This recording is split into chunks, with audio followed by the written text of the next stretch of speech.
This is News Compact reaching you from Rulers World Television. I'm Olalade Bolayowa. Chaos as rival PDP factions clash at headquarters. PDP's Turaki appeals to Trump. Come and save our democracy. Bandits attack church in Kwara. Two killed, several abducted during service. Lawmakers condemn Kebbi school abduction. The man saves school fund probe. Nicki Minaj lights Christian persecution in Nigeria at UN. Court of verified reporting. How the news and details. Tensions flared Tuesday at the People's Democratic Party's National Secretariat, Wadata Plaza, Abuja, as two rival factions held conflicting meetings. The Turaki-led National Working Committee (NWAC) attempted to convene its inaugural session just as the Anyanwu Wiki-aligned group scheduled a parallel neck and both meetings at the same venue. Supporters from both sides clapped at the entrance, with the Turaki faction accusing the other group of locking them out. Security was visibly tight, and the police reportedly deployed tear gas to disperse crowds. Turaki, while speaking to the media afterward, said the unrest was a threat to nascent democracy and said his group was ready to defend its mandate. Tanimu Turaki also made a dramatic appeal to the United States President Donald Trump and developed nations to come and save Nigeria's democracy, which he lamented is under grave threat. Turaki claimed his faction had been blocked by armed thugs, allegedly backed by police political rivals. He accused FCT Minister Nyesom Wike of leveraging state actors to undermine PDP's legitimacy. He argued that this clash is not just a party crisis, but a warning sign of deeper democratic erosion in Nigeria. In the same vein, the weekend AM at Wadata Party Secretariat on Tuesday has suspended notable members of PDP, including Chief Olabode George, Governor Muhammad Bala of Bauchi, Sheyi Makinde of Oyo State, Dauda Lawal of Zamfara, and many others. Samuel Anyanwu, the embattled secretary, made the announcement after the factional neck meeting at the party secretariat. The faction was led to the Board Party Secretariat by the FCT Minister Nyesom Wike, who was allegedly the mastermind behind the party's triple.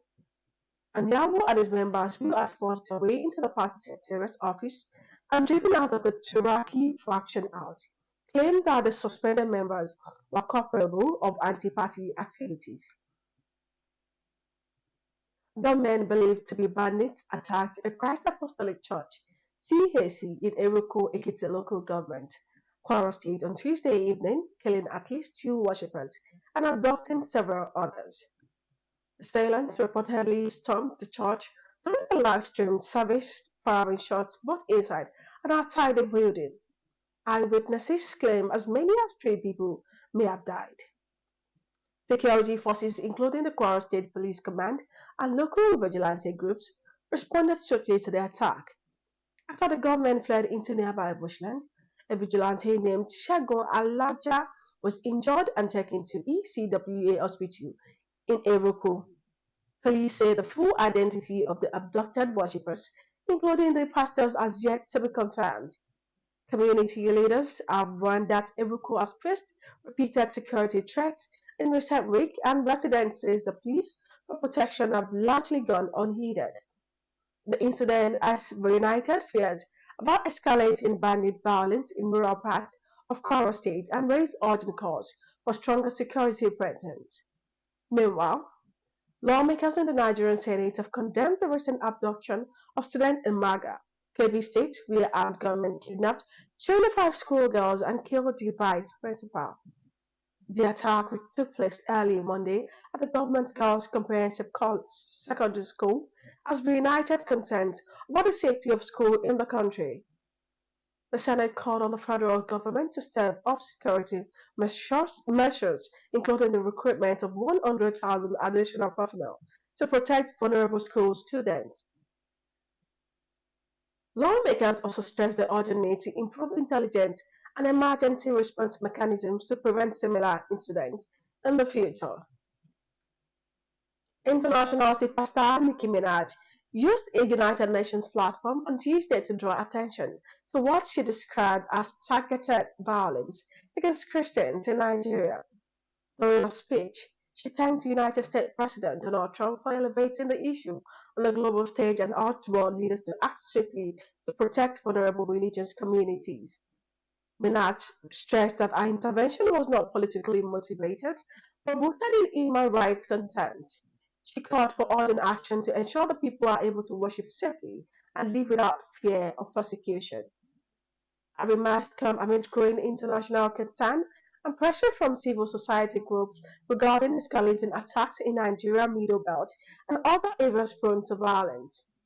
Religious leaders and advocacy organizations have welcomed her speech, viewing it as a timely spotlight on the humanitarian challenges facing Nigerian Christians. Meanwhile, Nigerian Foreign Minister Yusuf Tugar has dismissed recent claims alleging widespread killings of Christians in the country. Speaking at a press briefing on Tuesday, he described reports suggesting the high death tolls as grossly exaggerated and politically motivated, insisting that the narrative does not reflect the reality on the ground.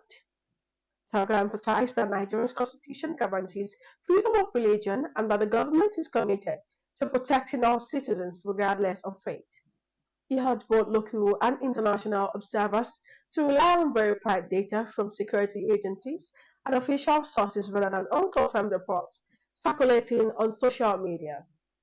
While Tolga refuted the claims, rights groups and some international organizations have spotted Tolga's figures of affected victims and called for greater transparency in reporting casualties from ongoing communal and terrorist violence. They insisted that accurate documentation is necessary to ensure accountability and to provide appropriate humanitarian responses. That will be all for now on Rulers World Television. For more updates, visit our website at www.rulersworldtelevision.com. Also subscribe to our YouTube channel, Rulers World Television, and then follow their handle, Facebook, Instagram, X, and TikTok, all at Rulers World Television.